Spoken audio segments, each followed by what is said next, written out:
আমি সুমিতার রান্নাঘর থেকে সুমিতা বলছি। আমি আপনাদের আজকে একটা রেসিপি দেখাবো। তার নাম দিয়েছি নাইলন টিকা মাছের সুস্বাদু ঝোল। দেখুন আমি কিভাবে করেছি। আচ্ছা, প্রথমে মাছগুলোকে আমি নুন হলুদ মাখিয়ে ভেজে তুলে রেখেছি। সেই তেলে আমি গোটা জিরে, তেজপাতা আর শুকনো লঙ্কা আর টমেটো ফোড়ন দিয়েছি। দিয়ে ভালোভাবে নাড়াচাড়া করে একটু জল দিয়েছি যাতে পুড়ে না যায়। দিয়ে এইবার তাতে জিরের গুঁড়ো দিয়েছি। দিয়ে ভালোভাবে নাড়াচাড়া করে কটা আলু আমি কেটে রেখেছিলাম, সেই আলুটা ছেড়ে দিয়েছি।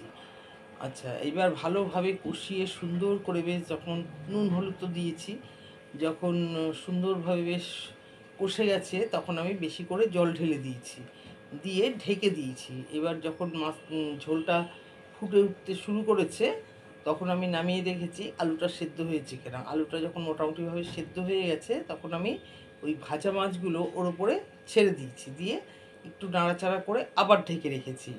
এবার যখন পুরোপুরিটা মানে ঝোলটা তৈরি হয়ে গেছে তখন আমি ঢাকা খুলে দেখে নিয়েছি আর নামিয়ে নিয়েছি। দেখুন এই রকম হয়েছে, বেশ সুন্দর একটু ঝোল রয়েছে, পাতলা মতন। এটা আপনার লেবু দিয়েও খেতে পারবেন, খুব সুন্দর লাগবে, পেট ঠান্ডা হবে। আর রান্নাটা খেতে কিন্তু খুবই সুস্বাদু হয়েছে। এই রান্নাটা আপনারা করবেন, আশা করি আপনাদের পছন্দ হবে। আর আপনারা আমাকে লাইক দেবেন, শেয়ার করবেন, সাবস্ক্রাইব করবেন। আর এই যে ঝোলটা আমি করেছি এটা কিন্তু অন্য সব মাছের সাথেও করতে পারবেন, সেটাও ভালো লাগবে। কোনো সামুদ্রিক মাছের সাথেও এটা করতে পারবেন, খেতে ভালো লাগবে। এই রান্নাটা আপনারা করবেন, আশা করছি ভালো লাগবে। আর আপনারা আমাকে লাইক দেবেন, শেয়ার করবেন, সাবস্ক্রাইব করবেন, আমার শুভেচ্ছা নেবেন। নমস্কার।